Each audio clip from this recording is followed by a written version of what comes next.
That's my sock. That's my girly pants. Suey, can someone get my shoe? Good morning, you guys. Wow, it just got a lot louder in here. We were like whisper talking. We have a very exciting day planned. I vlogged not too long ago showing you guys that we went to go and see a house. We're always exploring the idea of like building a house, tearing down our house, or just moving into another house. We like to keep our options open. That way we're not one day like, oh, we want to move, and then like we buy a house out of like impulse.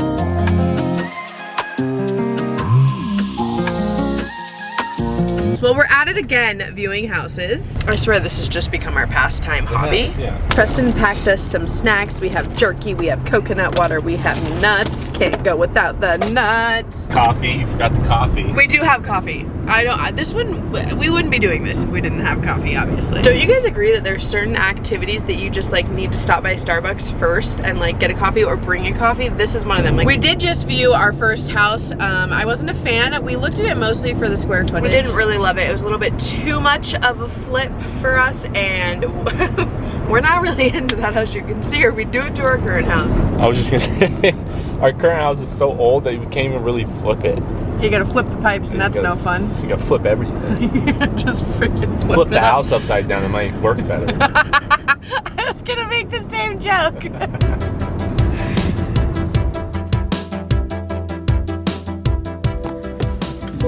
What do you think of that one, honey? Yeah, that was... I loved that one. That was... I love that the master is on the main floor. I knew I liked it online, but it was just very bland. Yeah.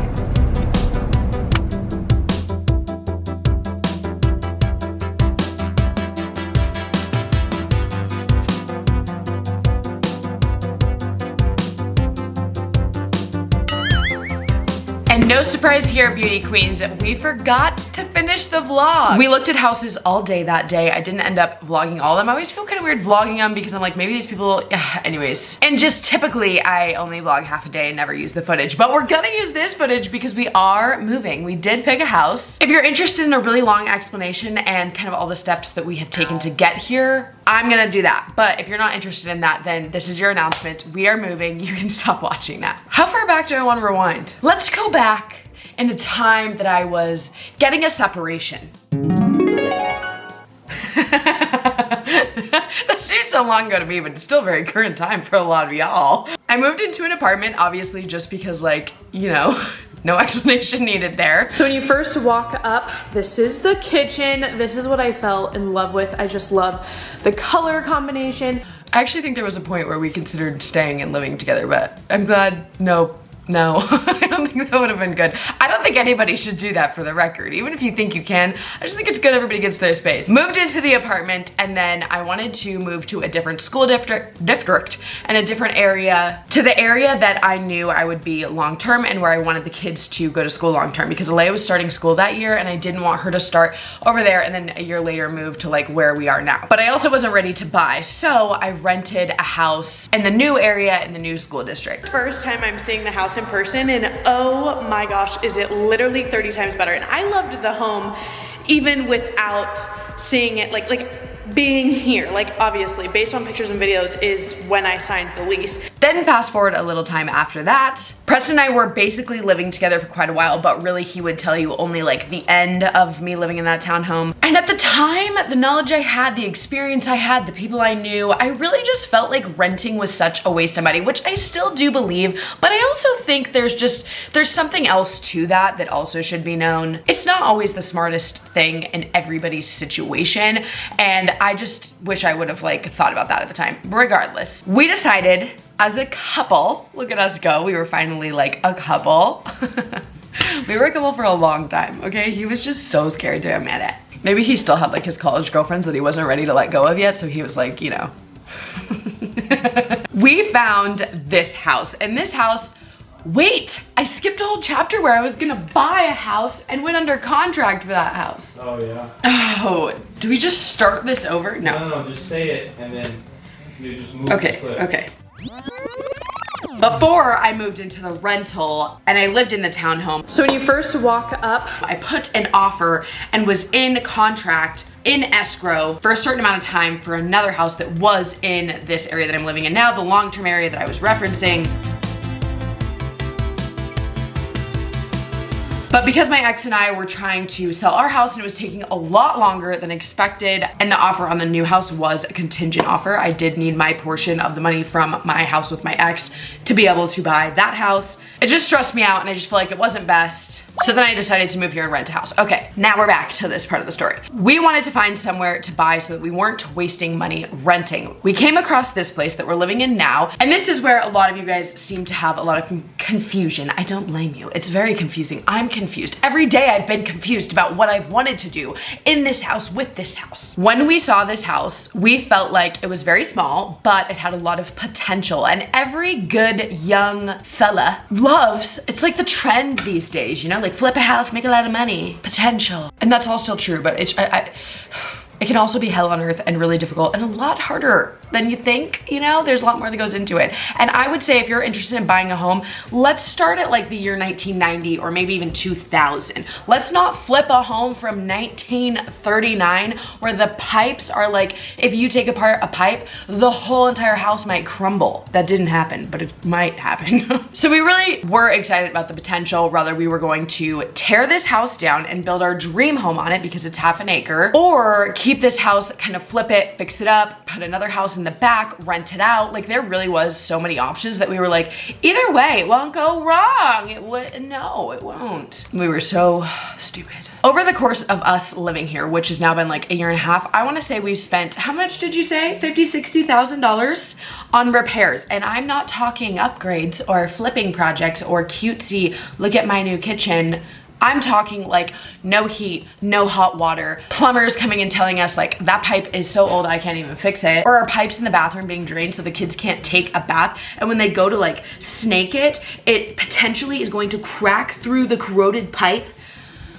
Some of you guys on Instagram were like, well, even those things still can add value to your home. And it's like, yeah, not that much. Like it's important that you have hot water. So it adds value in the sense that we can't sell a house that doesn't have hot water. I guess it adds value that way, but it doesn't actually add value, like building an extra bedroom or doing a complete makeover to a really old home. Like this, they've already done that type of flipping on this house. So a couple months ago, we were just like, you know, let's just like start exploring our options if we want to build somewhere else or tear this house down, which in our area, we didn't get an actual estimate to tear this house down, but in our area, it typically costs, you know, anywhere from like $8,000 to, I think it's at like $35,000 to tear down a home. It costs different no matter where you live. But for us, that was like, maybe we'll do that and then build. But then there's the length of time where you have to get plans approved, city approvals, which take so long. I've done it before. And that was just adding on to a house. We decided we didn't think tearing it down and building a new one was really in the cards for us. Since we're going into so much detail, I wanted to add why we decided not to add on to the house, because obviously that was an option we explored too. We were told by a couple professionals and builders and all of that because our home is so old, adding new, again, pipes, equipment, whatever, into an older home like that is just gonna cause more issues in the long run. It's possible, people do it, but it's just risky because you're mixing really, really old with really, really new. This was really a learn as you go project, which I don't regret. I think like a lot of people are like, oh my God, you moved so much. And honestly, there was like a little bit of guilt that I have had, like, oh my gosh, we moved so much. And I think that would be true if we were moving cities and states and like changing the kids' schools, but that is not the situation. And honestly, I'm just somebody who I do thoroughly enjoy change. Like I don't get stressed about it. My kids enjoy it. And again, we're just changing houses, not entire like scenarios where we're having to like move away from friends and teachers and all that. And sometimes you realize after living in a home, this home isn't best for our family anymore. And I do still believe that this house was like a blessing, because if we would have been in the rental all this time, we would have been giving all of that money away. Whereas now we are able to get a lot of the money back that we've put into this house for the last year and a half, minus interest, of course. But so a couple months ago, we were like, let's just like explore options. Let's just like occasionally when a house pops up,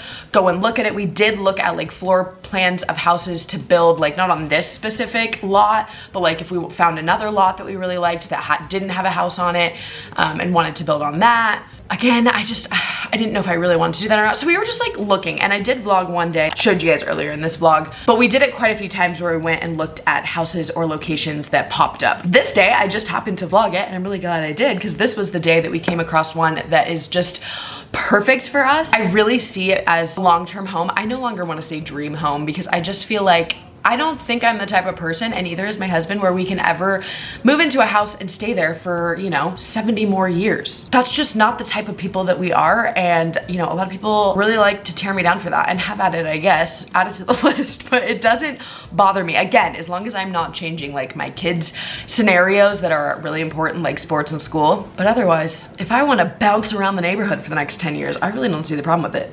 It's my money I'm losing. This house though, I do see it being long-term just because currently, I've talked about this I think on Instagram, currently it's 4 bedrooms, but typical in Utah, a lot of houses, almost like 90% of houses built in the last 10 years have unfinished basements. The one at our new house is currently framed for 3 bedrooms, a giant living room, and I believe 1 bathroom. But we realized we could have a normal sized living room and 4 bedrooms and 1 bathroom down there based on the square footage, meaning that we could have 8 bedrooms. Now we definitely wouldn't finish the basement probably for another like year or two. It would cost around 50 to 60 to 70,000 depending on like the finishes and stuff to finish the basement. And obviously right now buying it, we're already spending so much. It's literally like 5 times the space that this house is, which I'm just so grateful. Like, I think this house has taught me a lot about hoarding and like, you know, really using my space in a smart way. I want to continue doing that and take that over to the new house, but I am just so excited to have space, especially now the kids have all their friends over and all that mammo jammo. Now I'm rambling, but we will be moving into that house in the next couple of days and I'm so excited. I have moving vlogs, definitely going to be vlogging packing. Today we're actually going to start packing. As you can see behind me, we undid 1 cabinet. So I'll be taking you along the way, of course. But yeah, I'm just so excited and I hope that answers like all the questions. I just got so many people like, but I thought you were gonna tear it down. I thought you were gonna build. One, I did say when we bought the house, I didn't know what we were gonna do, but there was a lot of potential. And it just ended up not being for us. I feel like I've always kind of known I wasn't passionate about flipping, but I always was like, but there like is money in it potentially. And I've just realized it's just not me. I don't like that kind of stuff. I'm not good at it at all, which maybe if I was good at it, that would help me like it more. I don't know. We also really wanted a smaller yard. We've used this big yard maybe like a handful of times for big events, which rarely happen because we live in a cold state, so you can never really like have outdoor events, you know? It's also a lot to maintain. It's not too expensive, not as much as I like thought when I heard people say having, you know, a big yard is really expensive. If I lived in California, I figure it probably would be just because the water is a lot more expensive, but like, you know, you gotta repair the sprinklers and I don't know. It's been great for the dogs, but this new yard will still be really good for them and it's way smaller and way more like usable space, if that makes sense. We'll actually have a garage. I don't know if you guys know this, but with this house, we do not have a garage at all. And most importantly, what we were looking for when we bought a new house, besides space and staying in the same area and school district, is somewhat of a new house. Again, I'm not asking for like brand new. It doesn't need to be a new build, but like 1939, never again. There is a market out there, you know, there's people who definitely like love, like we have a lot of people who have viewed this house that are looking specifically for a historical home. Couldn't be me, girl. I will say a lot of them are more like grandparents age, you know, who like appreciate the beauty of that. Not people with 5+ kids living in their house. The bedroom situation will still be the same just because with my kids' age, I don't want them to all have their own room. They have a harder time sleeping. Avery and Aura can't fall asleep without each other, so that works perfectly. The baby will still be in our room. That wouldn't matter what house we ever lived in. She's just, you know, gonna be 3 months old. So now all that being said, the fun stuff that I like, I don't know, I always feel like, should I say this, should I not? Buying a house. Hi, baby. Don't do that. Don't look at her. Like it. He doesn't like it. She's down there biting my thumb and shit. Buying a house is public information. Selling a house is public information. And for that reason, I understand that my address is gonna be out there. But I do ask, even if you hate me, because there's a good portion of this channel that just hate watches, which, hey, it's okay. Hate is secretly a very extreme form of love. I don't think that's true, but we're gonna run with that. I do have little kids that live in my home and that I want to keep safe regardless of what, again, the haters want to come up with. So I know it's really fun to look up the address and all of that, and I've done it myself for people that I watch because mostly I'm interested in how much they've paid. So I'll just tell you, we paid $650,000. There I did half the research for you. If you want to see a home tour, I'll give you that so you don't have to look up the pictures. Otherwise, let's just not spread the address everywhere for the sole factor that It takes one wrong person, and I'm not talking about a hater, that's fine, but one person with really bad intentions or like a weirdo to get their hands on that information and make bad choices with it. So, I mean, regardless, we have things to protect ourselves and, you know, like a security system, all that good stuff. A lot of people want to know, and I get the nosy factor because like I said, I've done that before, but that's why I feel like as much as I would never share that, I feel like if I just share that, then it's less people circulating around the specific address, you know? Another thing is, you know, when my house went up for sale, I have to tell you guys, I have gone through a lot in my social media career, but I have never had so many people find out I was selling a home in such a short amount of time. Even when I was getting like 500,000, I almost said dollars, views of video, people weren't this freaking quick. I'm telling you, it's a different generation of viewers. Before the sign even went up. Yeah, my realtor had put her house online, which, okay, here's another tidbit. Oh, well, I guess that doesn't matter. You can look up this house because, well, I guess we still live in it. We're selling this house for $579, but we dropped it $5,000 after like 15 days on the market, just because we don't want to like hold on to the house for too long. We're like, you know, want to be gracious with like lowering the price, but not too aggressive, I guess. This is all too literal. But within one day, before even the yard sign went out in front of my house, it was all over the internet that I was selling my house, and it was talked about like I was arrested and keeping it a secret. Like it was like the knowledge of the century. And it's like, again, it's public knowledge, but two, who the hell lives in my neighborhood that's that obsessed? Now I'm kind of like looking around at my neighbors like, okay, weirdos. And then three, yeah, I don't know. I feel like there's better secrets that are more interesting. So, yeah. Yeah, it was Halloween that day. Go trick-or-treating with your kids. Well, I didn't even care that people were saying it. It was just honestly, like I told my realtor too, I was like, oh my gosh, people already found out. And she was like, you're lying. We haven't even like marketed it or put it anywhere besides on Zillow. And so anyways, I just thought I would share that I was shocked and that was crazy. And it was nothing I was trying to, this is what I wanted to say. It was nothing I was trying to keep a secret. Obviously, like I've never kept things like that a secret, and eventually you guys would obviously find out because I wouldn't be living in this house. So it was just funny that people are like, she's hiding it, it's just, she doesn't want anybody to know. And it's like, no, it's just been one day. And also at that time, I didn't really want to announce until, hi, me again. As I'm sitting here editing this, I'm getting a sore throat. I see that I'm like over explaining why I didn't talk about it, and I just think it's so unnecessary. We posted our house for sale, and I think of you guys as like my family and friends, right? So like a big group chat. I wouldn't go being like, hey, here's my house listing a day or two after it's posted. So I just chose at that time not to share it. I share things when I want to share it. It doesn't make it a secret. It's just there's an order of content here. As much as, yes, I like to keep it organic and really share like the real raw life that I'm going through, the good and the bad, it needs to be in chronological order. And I had a Q&A that still hadn't gone up yet that said we didn't know we were moving, which at that time we truly didn't. It wasn't until our water heater broke and we were like, we really need to like explore other options. Anyways, I don't know why I'm over explaining in this video. I didn't make a video yet explaining it to people. It doesn't make it a secret. It just means I hadn't announced it yet. And somebody really odd found that information within a couple hours. Maybe instead of stalking me, they should become an investigator and like profit from their weirdness. So there's all the details for you guys. I think that answers everything. I'll probably do a Q&A just to like get into more details about the upcoming house if you guys are interested. I hope that you guys enjoyed this vlog, and I will see you guys next time. Bye guys.